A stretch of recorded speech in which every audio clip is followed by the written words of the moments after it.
"Justice may not raise the dead, but it can offer peace to the living." Those were the solemn words echoing through the courtroom as the gavel fell, after over 4 decades of heartache and haunting silence. For Connie Bennett, the matriarch whose anguished eyes have graced countless headlines, that peace came after 41 years of waiting. But what tore her world apart in 1984 was no ordinary tragedy. This was a massacre, vicious, methodical, and deeply personal. It wasn't just the horror of the crime itself, but the gruesome, chilling brutality with which it was carried out. This case isn't just a story, it's a reminder that monsters don't always hide in shadows. Sometimes they walk among us for years, undetected. The Bennett family lived what many would call an American dream. Bruce and Deborah Bennett had built a life founded on love, hard work, and the pursuit of happiness. Bruce, born in 1956 in Denver, Colorado, grew up in a modest home with 2 brothers, Richard and Daniel. There was nothing unusual about him, just a boy with dreams and a strong moral compass. Deborah's early life was more turbulent. As the eldest of 4, she stepped into a motherly role after losing her mom young. Her father, Ernest, a war veteran, did his best, but it was Deborah who held the family together. Through all the hardship, she remained resilient. Eventually, the family moved to Colorado, where Deborah was introduced to Bruce by her brother Larry. Sparks flew quickly. The 2 married, and their love became a foundation for the beautiful family they would soon build. Bruce joined the Navy and served as a sonar analyst in Pearl Harbor, a position that brought both pride and stability. In 1976, they welcomed their first daughter, Melissa. 5 years later, in 1981, baby Vanessa arrived. By 1983, they purchased a home in Aurora, Colorado, carving out a quiet, hopeful corner of the world for themselves. They worked together in the family's furniture distribution business, while Bruce also studied to become an air traffic controller. Every photo, every moment painted a picture of normalcy, warmth, and joy. It was a house full of love and little laughter, until that January night. Sunday, January 15th, 1984 was supposed to be joyful. Melissa's 8th birthday was around the corner, and the family had gathered to celebrate in advance. The air was filled with the scent of cake and the innocent energy of children excited about balloons and presents. As guests trickled out that evening, Bruce's brother reminded him to close the garage door, a small, mundane moment that would later haunt every memory. The next morning, January 16th, Bruce and Deborah failed to show up for work. Phone calls went unanswered. Concerned, Bruce's mother Connie drove to their home. What she found inside is the stuff of nightmares. The garage door was still open, the house eerily quiet. Connie stepped inside and walked straight into horror. Bruce lay at the base of the stairs, drenched in blood, his skull shattered and a deep cut slashed across his throat. She fled, screaming for help. A neighbor called 911, but what police discovered inside would unearth something even darker. Deborah's body was found in the bedroom. Her skull was brutally bludgeoned. In the children's room, the unthinkable. Melissa, beaten and stabbed, her small body covered with a blanket. And then there was Vanessa,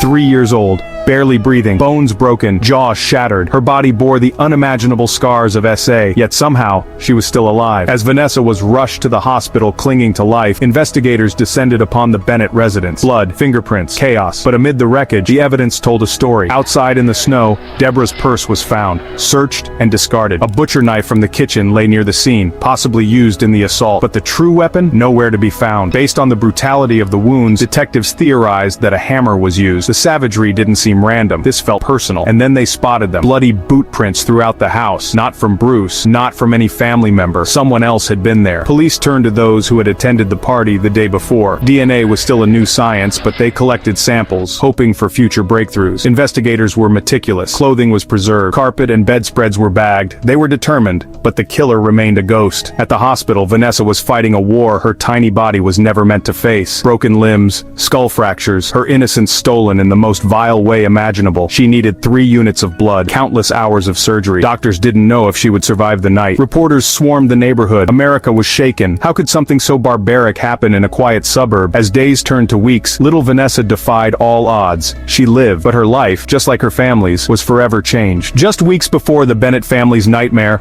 Colorado had already been shadowed by a series of eerily similar crimes. On January 4th, 1984, a young couple, James and Kimberly, were enjoying a quiet night in their Aurora home. James, in one room recording music, and Kimberly relaxing in the bedroom. Suddenly, out of the dark, Kimberly was struck violently on the head. Dazed and terrified, she caught a fleeting glimpse of a silhouette before the figure disappeared. Her scream brought James running, only for him to be hit in the head by the same intruder. But even injured, James gave chase. The attacker escaped into the night, leaving behind chaos and blood. Emergency services arrived swiftly. James suffered a skull fracture. Kimberly had a concussion, but they survived. At the scene, investigators found a hammer, left left behind by the attacker. Evidence suggested he'd slipped in through an open garage door. Footprints in the snow traced his exit, but eventually blended into a maze of tracks. The trail went cold. Kimberly's purse was discovered in the snow, its contents rifled through, money gone. The motive was unclear, but the violence was unmistakable. Just days later, the terror escalated. On January 10, 1984, Patricia Louise Smith, a graceful, respected 50-year-old interior decorator, became the next victim. She'd only recently moved to Colorado to help her daughter and 2 young grandchildren settle in. That day started like any other. She dropped off her daughter at the park and ride bus stop, took her grandkids to daycare, then went about her routine: laundry, errands, lunch. But when Patricia returned home, her ordinary day took a deadly turn. She'd just turned on the TV upstairs and stepped back downstairs, perhaps to retrieve something, when she came face to face with a man who didn't belong. In a sudden, violent onslaught, Patricia was murdered in her own living room. The attack was savage, swift, and brutal. That evening, Patricia's daughter waited at the park, but her mother never came. She phoned the house. No answer. Concerned, she called a cousin to help. They returned home together with the children, and what they found inside scarred them forever. The garage door was wide open, the house dark, save for the flickering TV, and there in the living room lay Patricia, her lifeless body draped with a child's blanket. Her clothing was disheveled, blood soaked the carpet. A hammer, likely the murder weapon, was left beside her. Her daughter ran for help, desperately hoping her mother was still alive, but it was too late. Patricia had suffered 17 crushing blows to the head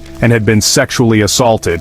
The killer had then ransacked her home, stolen cash, and vanished. Investigators interviewed friends, family, and clients, but came up empty. That same night, another horror unfolded. Donna, a flight attendant for Frontier Airlines, was off duty that evening, waiting for her partner Ron to return from a night flight. After grocery shopping and collecting mail, she parked in the garage. As she stepped out, a hammer came crashing down on her temple. The attacker fled. Donna lay unconscious, bleeding. The next morning, Ron came home to find a trail of blood. Inside the house, he followed the path to the bedroom. There lay Donna, barely alive. In agony, she had somehow crawled to safety. 911 was called. Donna was hospitalized, and later, it was confirmed she had been assaulted. Initially, Ron was a suspect. Timing and circumstances pointed to him, but it didn't take long for investigators to rule him out. In Donna's car, they found a hammer soaked in blood. No fingerprints, no trace of who had done this. Still, Donna survived, though she suffered severe memory loss. In a later interview, she shared, "I had the mentality of a 2-year-old. I didn't know how to use a knife or fork." Her words underscored the cruelty of the attacker. He hadn't just hurt her physically, he'd stolen her peace, her identity. Just 6 days after Donna's attack, less than 25 miles away, the Bennett family was slaughtered. Through January, families mourned, and survivors like little Vanessa and Donna struggled to heal. Yet behind the scenes, investigators worked tirelessly. Evidence from all 4 attacks was collected: blood samples, footprints, hammer patterns. But DNA science in 1984 was primitive. Forensic tools were limited, fingerprints were useless, the hammers left behind clean of prints. With attacks spanning Aurora and Lakewood, police departments began sharing intel. Still, no breakthroughs. The FBI brought in a profiler. His assessment was chilling. The killer was likely a young male, early 20s, an opportunist, smart but not formally educated. He stalked neighborhoods, looked for open garages, and struck with terrifying speed and violence, followed by sexual assault and robbery. His weapon of choice, a hammer. One crime scene showed distinct boot prints, possibly steel-toe boots, commonly worn in construction. Given the building boom at the time, police turned to local sites, questioned workers, reviewed logs, but records were disorganized, leads flimsy, and no one had seen the killer. Not clearly. People were terrified. Some started locking their garage doors, others bought guns, some even wore helmets to bed. The panic was real. Months passed, then years. Leads dried up, but in 1990 a possible breakthrough emerged: a single blonde pubic hair. It was collected carefully and sent for analysis. Hope surged. Could this finally be the key? But forensic science let them down once again. The hair was destroyed in the process before any useful data could be retrieved. Another chance lost, and the killer remained at large. It was a crushing setback, but investigators never gave up. Then in 2001, 17 years after the brutal crimes, science finally caught up with evil. DNA samples from the original scenes were processed and confirmed, finally clearing all family members from suspicion. But the biggest revelation was still years away. In 2018, the investigation took a pivotal turn. This time, detectives partnered with a genetic genealogist. Using the DNA profile from the Bennett and Patricia crime scenes, she ran comparisons across both public and private databases. Within a week, she hit gold. The genealogist traced a match to someone with the last name Ewing. It was a promising lead,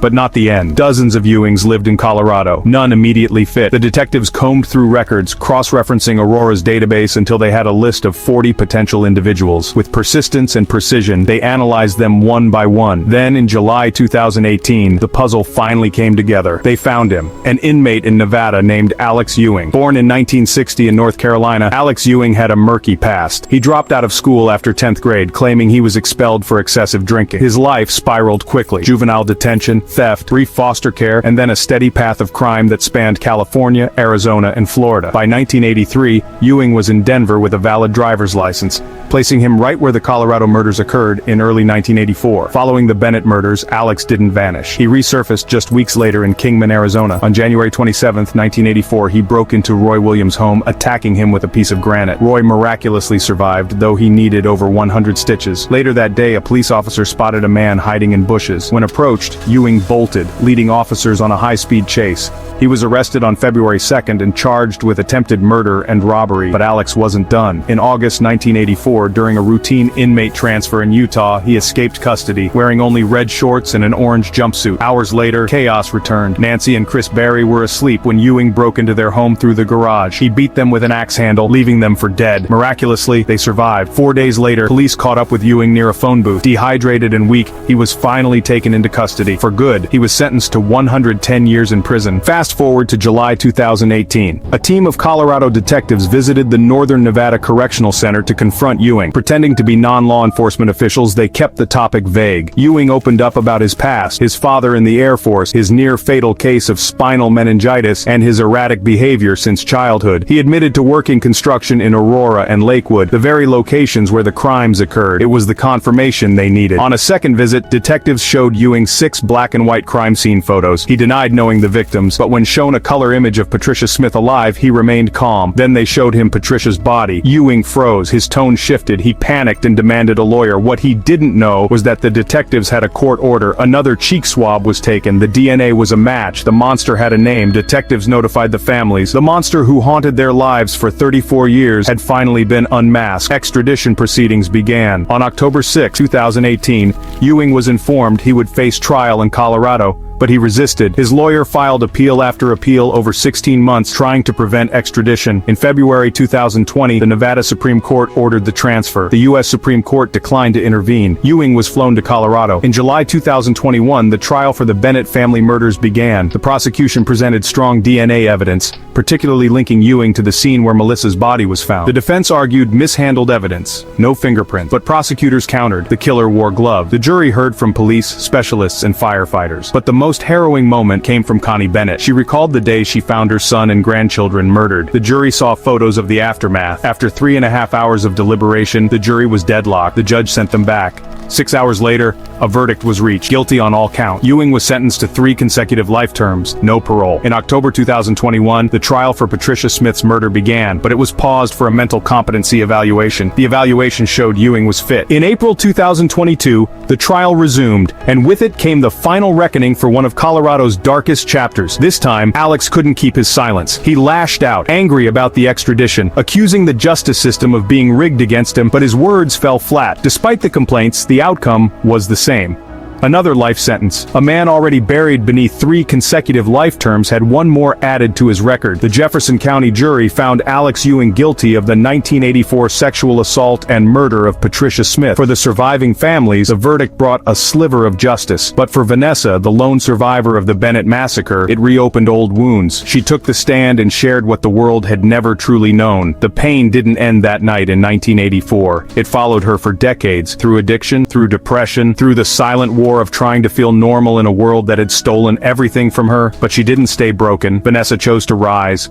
She got clean, rebuilt her life, and found the strength to stop seeing herself as a victim. Still, she admitted something deeply human. Ewing's capture didn't bring her peace. Not really, because peace had died with her family. What did they do wrong? Nothing. They were young, in their mid-20s. They didn't deserve this. And yet, amid the pain, she held on to hope. Do I believe in the future? I do. I've got big plans. I know 38 sounds late for a new start, but it's never too late. Justice may never resurrect the dead, but it can carry light into the dark. For the families of the Bennetts, Patricia Smith, and the survivors who still bear the scars, that light has finally begun to shine. Alex Ewing will never walk free again. His crimes, so violent, so senseless, will haunt the pages of history, but this time he will face those consequences in full. What do you think? Was a life sentence enough? Or did this monster deserve more? Let us know your thoughts in the comments below. And if you believe in shining a light on cold cases and bringing truth to the surface, hit that like button and subscribe for more powerful real-life deep dives. Thank you for watching and remembering with us.